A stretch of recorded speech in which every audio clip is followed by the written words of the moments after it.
Existe un objeto en el mundo que parece existir en la frontera exacta donde la ciencia se rinde y la fe comienza.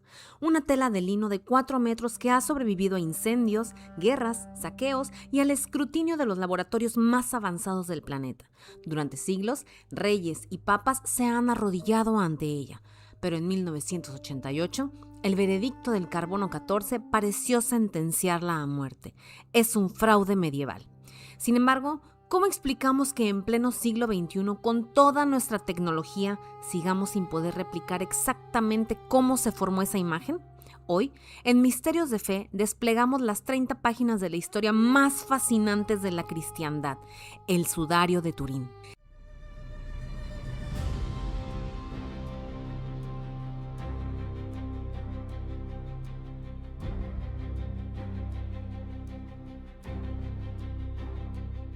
La historia oficial comienza en Francia, en 1357. Pero hay un vacío de 1300 años que nos atormenta.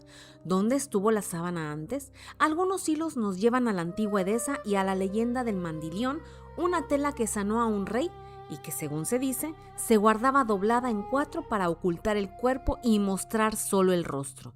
¿Fue el sudario el botín de guerra de los caballeros templarios tras el saqueo de Constantinopla?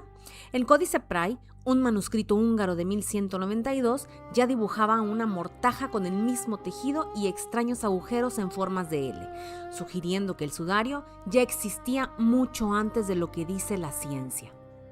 Comenzamos con una pieza de lino de 4.4 metros que desafía la lógica. No es solo una tela, es un lienzo de traumas físicos. En ella, la figura de un hombre crucificado aparece como un negativo fotográfico natural, un fenómeno que el fotógrafo Secondo Pia descubrió accidentalmente en 1898, cambiando para siempre la forma en que el mundo vería la reliquia. Custodiada en una joya del barroco en Turín, la sábana santa se presenta como el objeto más estudiado y a la vez más debatido de la cristiandad. Uno de los mayores desafíos de su historia es el vacío de 13 siglos entre la muerte de Jesús y la aparición oficial del sudario en Francia en 1357. Para llenar este hueco surge la fascinante teoría de Mandilión o imagen de Edesa. En la leyenda de Abgar se cuenta que una tela con el rostro de Cristo sanó al rey Abgar V en el siglo I. En el secreto del tetradiplón, algunos investigadores sugieren que el sudario y el mandilión son lo mismo, pero que la sábana se mantenía doblada en 4, mostrando solo el rostro y ocultando el cuerpo martirizado. En el saqueo, tras siglos en Constantinopla, la pista se pierde en 1204 con la Cuarta Cruzada. ¿Fue robada por los templarios o terminó en manos de la nobleza francesa? El Códice Pray de Hungría parece dar una pista. Un dibujo que muestra una mortaja con el mismo tejido en espiga y unos curiosos agujeros en forma de L, que coinciden exactamente con marcas de quemaduras en el sudario actual. Pero la historia oficial comienza en Lirey, Francia, en 1357, en manos de Geoffrey Charny, pero el debut no estuvo exento del escándalo. El obispo Pierre d'Arcis denunció la tela como un fraude, asegurando incluso que conocía al artista que la había pintado astutamente. A pesar de las acusaciones de falsificación, la devoción popular fue imparable, protegida por bulas papales que permitían su exhibición, aunque inicialmente se pedía aclarar que era una representación. Durante el siglo XV, la sábana se convirtió en un objeto de prestigio político y religioso. Tras pasar por manos de la viuda de Charny, terminó en poder de la Casa de Saboya en 1453. Su supervivencia ha sido un milagro. En el incendio de 1532 en Chambéry, el fuego casi la consume. El metal fundido del relicario dejó marcas simétricas que hoy vemos como parches.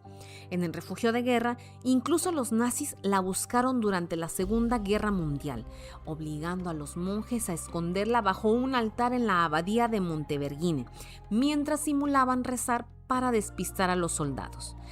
En 1988, la ciencia moderna lanzó su golpe más duro, la datación por carbono 14. 3 laboratorios coincidieron: Oxford, Zúrich y Arizona. La tela databa de entre 1260 y 1390. Para los detractores era la prueba final del fraude medieval. Para los defensores, una muestra contaminada por reparaciones posteriores o incendios.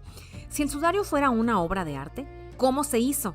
En 1981, los científicos establecieron una tabla de características imposibles que ninguna técnica humana parece cumplir por completo. La imagen no es pintura, ni tinte, ni polvo. Es superficial, solo afecta a la capa más externa de las fibras. Tiene tridimensionalidad, contiene información de relieve y es un negativo perfecto. Una de las teorías más audaces sugiere que el sudario es una obra de Leonardo da Vinci. Según esta hipótesis, Leonardo habría inventado una cámara oscura primitiva y utilizado sales de plata para proyectar su propio rostro sobre la tela. Sin embargo, hay un problema temporal. El sudario ya se exhibía siglos antes de que Leonardo naciera, a menos que, como sugieren algunos, la familia Saboya hubiera reemplazado la reliquia original por una versión mejorada por el genio renacentista. ¿Pudo un cuerpo humano emitir luz? Recientemente, estudios con láser excimer ultravioleta en Italia han logrado replicar esa coloración amarillenta tan superficial, pero con una advertencia. Para lograrlo, se necesita una potencia de energía que no existía en la Edad Media, ni parece natural en un cadáver.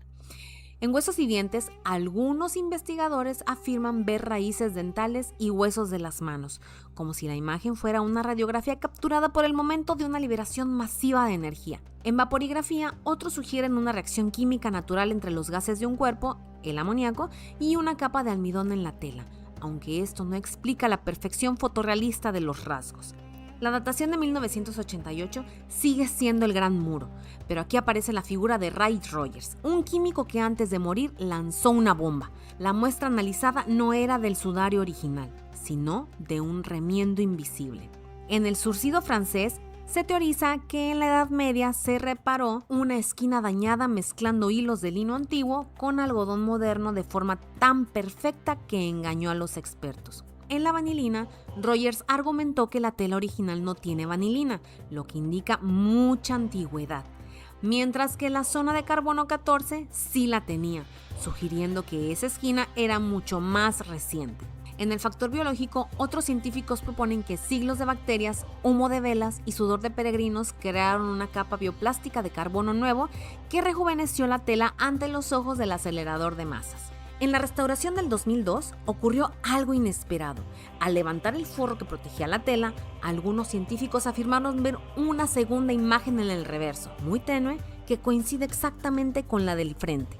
Si esto se confirma, descartaría definitivamente cualquier técnica de pintura, pues ninguna pintura atraviesa el lino para dibujar un rostro idéntico y superficial en ambos lados sin manchar el centro. A pesar del carbono 14, existen testigos silenciosos en la tela que apuntan directamente a Oriente Medio. El polen y las flores. Investigadores de la Universidad de Hebrea identificaron pólenes de plantas que solo crecen en Jerusalén durante la primavera, como la Gundelia turneforti, aunque algunos hablan de pareidolia, que significa ver lo que queremos ver. Otros sostienen que estas huellas botánicas son el pasaporte del sudario. En geología en los pies, se ha encontrado carbonato de calcio, piedra caliza, en la zona de los pies, una variedad específica que coincide con la de las cuevas tumbas en Jerusalén. En el tejido de Masada, la técnica de costura y el patrón de lino han sido comparados con textiles hallados en la fortaleza de Masada del siglo I. Para unos es la prueba de su antigüedad, para otros una coincidencia técnica que existió en varios periodos. Aquí la ciencia forense se divide. Algunos analistas anatómicos señalan que si el hombre del sudario estuviera vivo, sería una figura deforme. Brazos anormalmente largos, dedos eternos y una frente demasiado pequeña para un cráneo humano normal. El cabello no cae hacia atrás como pasaría en un cuerpo acostado, sino que enmarca el rostro como si estuviera de pie. Sin embargo, el sudario muestra clavos en las muñecas y no en las palmas. Este detalle es históricamente exacto para una crucifixión romana, pero era totalmente desconocido para los artistas medievales, que siempre pintaban los clavos en las manos. La conexión con el sudario de Oviedo, el pañón que habría cubierto la cabeza, añade otra capa de misterio. Aunque el carbono 14 también lo sitúa en la Edad Media, los estudios de manchas de sangre sugieren que ambos lienzos envolvieron a la misma persona. Es como si dos piezas de rompecabezas históricos se negaran a encajar con la datación moderna. En 2008, la tecnología digital permitió ver el sudario como nunca antes. 1.600 fotografías se unieron para crear una imagen de 12.8 gigapíxeles. Bajo este supermicroscopio se han buscado desde monedas en los ojos, leptones de la época de Pilato, hasta inscripciones en griego y latín, Nazareno o Jesús. Para los escépticos son manchas aleatorias, para los creyentes son firmas invisibles del pasado. La ciencia nos da un veredicto dividido. El carbono dice Edad Media, pero los rayos X del 2022 y la degradación estructural sugieren 2000 años. El arte duda. ¿Es un sfamato de un genio como Da Vinci o un objeto que flotó en el aire emitiendo una radiación desconocida? La Iglesia mantiene una postura de cautela, no lo declara dogma de fe, pero lo protege como un espejo del Evangelio. Al final, el sudario de Turín es un espejo. Si eres escéptico, verás la astucia de un artista medieval sin igual. Si eres creyente, verás la prueba física del milagro más grande de la historia. Pero hay algo en lo que todos coinciden. El sudario es una anomalía.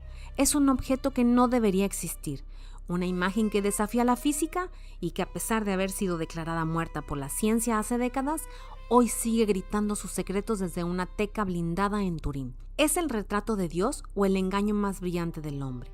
La respuesta, como siempre, reside en el conocimiento que decidas creer.